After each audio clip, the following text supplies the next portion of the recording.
Hello friends, welcome to GS education. My name is Geeta. आज हम discuss करेंगे हिंदी गद्यांश। आपको पता है कि हिंदी गद्यांश जो है हमारे मार्क्स को बढ़ाने में, स्कोर करने में एक बहुत ही बड़ा हेल्प करता है, लेकिन ये तब जब वो आप जो है कम समय में कर लें। तो मैं वो ट्रिक्स बताऊंगी जिससे आप जो है 3 से 4 मिनट में आप जो है इजीली जल्दी सॉल्व कर लें 9 से 10 क्वेश्चन, क्योंकि ये लगभग 9 से 10 क्वेश्चन जो है इसमें पूछा ही जाता है। तो ये जो मैंने गद्यांश लिया है, ये ऑनलाइन जो एग्ज़ाम हुआ था सीबीटी मोड पर, वो गद्यांश लिया है। अगर आप इसको कर लेते हैं तो आपकी एक तैयारी भी पता चलेगी।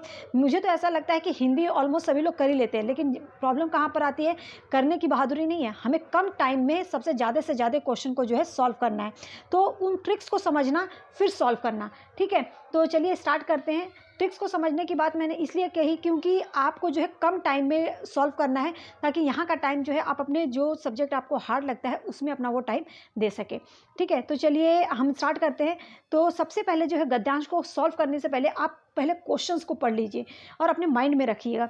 देखिए, पहला क्वेश्चन पूछा है शून्य के बारे में कौन सा वाक्य सही है।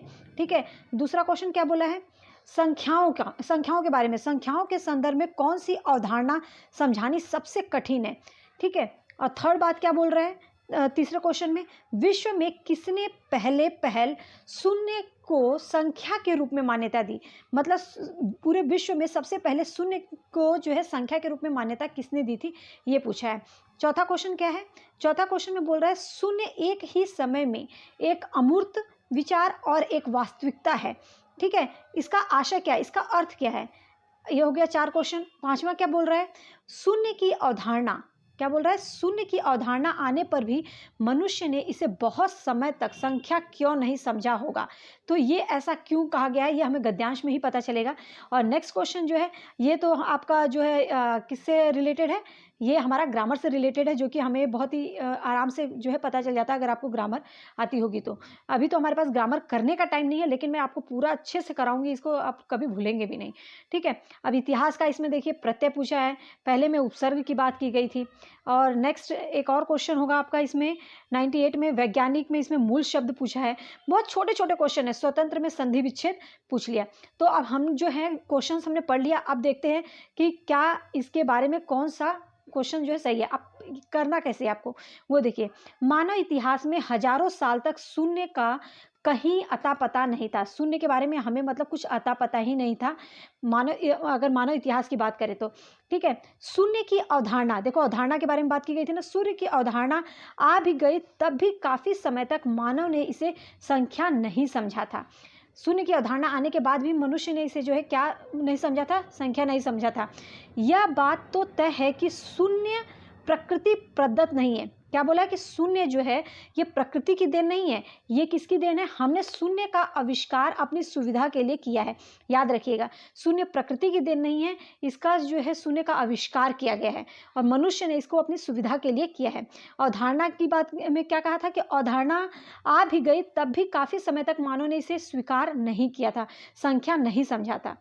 ठीक है, मनुष्य ने शून्य की अवधारणा को न केवल समझा है बल्कि उसकी सहायता से कई स्वचालित उपकरणों का आविष्कार भी कर लिया है। तो जब मनुष्य ने जो है इसको अपनी सुविधा के लिए इसे स्वीकार किया, तो उसने शून्य की अवधारणा को न केवल समझा बल्कि उसको अपनी सहायता के लिए स्वचालित उपकरणों में आविष्कार भी कर लिया। शून्य एक ही समय में एक अमूर्त विचार है और एक वास्तविकता है। ठीक है, ये भी क्वेश्चन पूछा गया था। यह सीखना सबसे मुश्किल है कि शून्य एक से छोटा है। ठीक है, यह मतलब कहना, ये सीखना सबसे मुश्किल है कि शून्य जो है एक से छोटा है। सबसे पहले भारत ने, ये भी सबसे पहले किसने स्वीकार किया था, भारत ने कुछ भी नहीं, शून्य को किस रूप में स्वीकार किया था कि कुछ भी नहीं को दर्शाने के लिए शून्य को एक स्वतंत्र संख्या के रूप में मान्यता दी थी। किसने, भारत ने। ठीक है, भारत ने। तो अब शून्य जो है प्रकृति प्रदत्त नहीं, ये आविष्कार है अपनी सुविधा के लिए मनुष्य ने इसका किया, मनुष्य ने इसका आविष्कार किया है। ठीक है, अवधारणा के बारे में क्या कहा गया कि न केवल ये अवधारणा को न केवल समझा बल्कि उसकी सहायता से कई स्वचालित उपकरणों का आविष्कार भी कर लिया। और एक अमूर्त के बारे में मतलब कि जो शून्य है एक ही समय में एक अमूर्त विचार है और एक वास्तविक वास्तविकता भी है। शून्य एक से छोटा है, एक ये बात हो गई, भारत वाली बात हो गई। हम शून्य को एक, दो और तीन जैसी संख्याओं की तरह मूर्त रूप में नहीं, मतलब शून्य को आप मूर्त चीज के रूप में संबंध कर पाते हैं तो शायद शून्य को समझना बहुत ही आसान होता है, क्योंकि शून्य जो है एक, दो, तीन के रूप में दर्शाया नहीं जा सकता, इसलिए इसको समझना थोड़ा मुश्किल है। लेकिन अगर हम इसको मूर्त चीज के रूप में अगर हम कर देते तो ये जो है इसको समझना आसान हो जाता। आप क्वेश्चंस देखिए, अब आप मुझे मेरे हिसाब से इजीली कर लेंगे। शून्य के बारे में कौन सा वाक्य सही है? तो शून्य जो है प्रकृति प्रदत्त है। क्या शून्य मतलब शून्य का जो जन्म हुआ है उसे प्रकृति ने जन्म दिया है? शून्य मानव जनित आविष्कार है। शून्य की गणना मानव ही कर सकते थे। शून्य मूर्त अवधारणा है। देखिए, पहली बात तो ये प्रकृति प्रदत्त नहीं है, ठीक है। शून्य मूर्त अवधारणा नहीं है, क्योंकि हम शून्य को एक, दो, तीन के रूप में दर्शा नहीं सकते, अभी हमने पढ़ा, ठीक है। शून्य मानव जनित आविष्कार है। यस, शून्य जो है प्रकृति प्रदत्त नहीं है, मानव ने इसको जो है अपने किसके लिए, सुविधा के लिए इसका आविष्कार किया था। तो इसका दूसरा ऑप्शन जो है हमारा करेक्ट होगा। आगे देखते हैं, संख्याओं के संदर्भ में कौन सी अवधारणा समझानी सबसे कठिन है? कि शून्य सबसे बड़ी संख्या है? नहीं, इसकी बात तो नहीं की। शून्य एक से बड़ा है? नहीं। शून्य एक से छोटा है, ये समझाना जो है बहुत ही मुश्किल है, ये अभी हमने पढ़ा था। तो इसका मतलब थर्ड ऑप्शन जो है करेक्ट होगा। आगे देखते हैं नेक्स्ट, विश्व में किसने पहल शून्य की संख्या के रूप में मान्यता दी? शून्य को संख्या के रूप में मान्यता दी भारत ने, ठीक है। मेसोपोटामिया नहीं, मध्य अमेरिका नहीं, भारत ने जो है शून्य को संख्या के रूप में बताया, और उसने बोला कि इसका क्या अर्थ बताया, कुछ भी नहीं के रूप में इसे स्वीकार किया, ठीक है। नेक्स्ट क्वेश्चन देखते हैं। नेक्स्ट जो है हमारा क्या होगा, हाँ, शून्य एक ही समय में क्या है? शून्य एक ही समय में एक अमूर्त विचार है और एक वास्तविकता है। इसका आशय पूछा है, अमूर्त विचार है और वास्तविकता है। वास्तविकता मतलब कि हम जिसको देख सकते हैं वास्तविक है, और एक अमूर्त विचार है। तो इसका मतलब क्या हो सकता है? अमूर्त विचार है मतलब ये दिखाई नहीं देता परंतु इसका अस्तित्व है। वास्तविकता मतलब वो चीज़ है लेकिन ये हमें दिखाई नहीं देता। संख्याओं में महत्वहीन स्थान धारक है? नहीं, यह दिखाई देता है। शून्य हमें कहाँ दिखाई देता है? पर इसकी शब्द में सुन नहीं सकते, ठीक है। ये किसी शब्द में सुन नहीं सकते। यह अदृश्य है पर इसे सुन सकते हैं? नहीं, ये भी नहीं होगा। तो इसका अर्थ क्या है? यह दिखाई नहीं देता परंतु इसका अस्तित्व है। ए ऑप्शन जो है हमारा यहाँ पे करेक्ट होगा।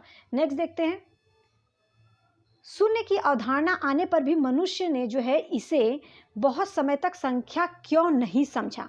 इसका क्या कारण था? क्योंकि मूर्त चीज़ों से शून्य की संबद्धता न होना, सभी वैज्ञानिकों द्वारा इसे मान्यता न देना, ये तो होगा ही नहीं।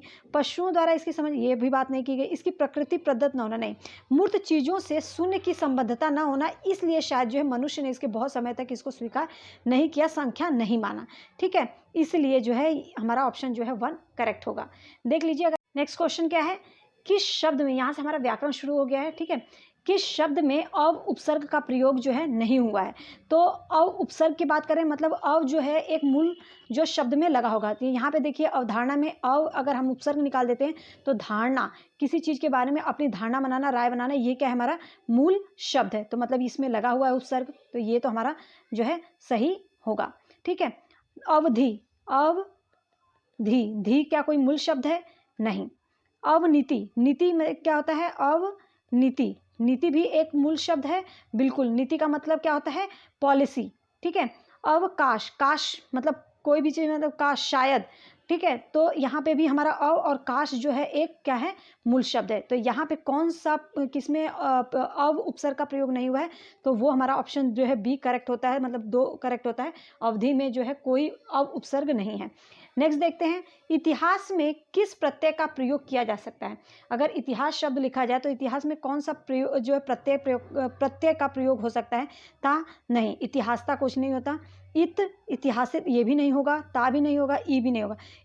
इक से क्या बनता है? ऐतिहासिक, क्या बनता है? ऐतिहासिक। तो हमारा जो है यहाँ पे इक प्रत्यय का प्रयोग इतिहास में हो सकता है, ठीक है। नेक्स्ट क्वेश्चन देखते हैं। नेक्स्ट में वैज्ञानिक में मूल शब्द पूछा है। मूल शब्द क्या है? तो वैज्ञान तो कुछ होता नहीं है। इक अगर हम प्रत्यय हटा दें तो यहाँ पे वह भी नहीं, इसमें मतलब कि कौन सा मूल शब्द है? वैज्ञान नहीं, विज्ञानी नहीं, विज्ञान नहीं। यहाँ पे जो इसका करेक्ट आंसर होगा 3, मतलब कि ज्ञान जो है एक मूल शब्द है जिसमें एक प्रत्यय लगा हुआ है, और वह जो है वह ये जो है हमारा क्या है? उपसर्ग है, ठीक है, आगे देखते हैं। स्वतंत्र का संधि विच्छेद, स्वतंत्र का संधि विच्छेद पूछा है, तो क्या होगा, स्व प्लस तंत्र, स्व प्लस तंत्र होगा, या आपका सु प्लस तंत्र, ये तो होगा नहीं, सु प्लस अतंत्र ये भी नहीं होगा, स्वतः प्लस तंत्र, पता चल जाता है स्वतंत्र स्व प्लस तंत्र, जो पहला ऑप्शन हमारा करेक्ट होता है। तो ये आप देख रहे हैं कि लगभग ये 9 क्वेश्चन जो है गद्यांश से आए थे, और कितना ईजिली आप इसमें स्कोर कर सकते हैं। पहले क्वेश्चंस को देख लीजिए, और व्याकरण तो है, अगर आता है तो आपका सही हो जाएगा, नहीं आता है तो आप वहाँ पे थोड़ा सा अपना कॉमन सेंस यूज़ करेंगे तो आप यहाँ पे अपना टाइम भी सेव कर सकते हैं। और 3 से 4 मिनट से ज़्यादा कहीं गद्यांश में मत दीजिएगा, नहीं तो आपका जो है बहुत सारे पैडागॉजी भी रहेगा, और इसके बाद पद्यांश भी होता है। तो पद्यांश भी मैं सॉल्व करने का तरीका बताऊंगी, 1-2 गद्यांश और करेंगे तो आपको चीज़ें जो है आसानी से क्लियर हो जाएंगी। ठीक है, उम्मीद करती हूँ कि ये सेशन आपको बहुत ही अच्छा लगा होगा। अगर पसंद आया हो तो हिट लाइक बटन, और कमेंट सेक्शन में अपना जो है वैल्यूएबल कमेंट जरूर दीजिएगा। Keep it up.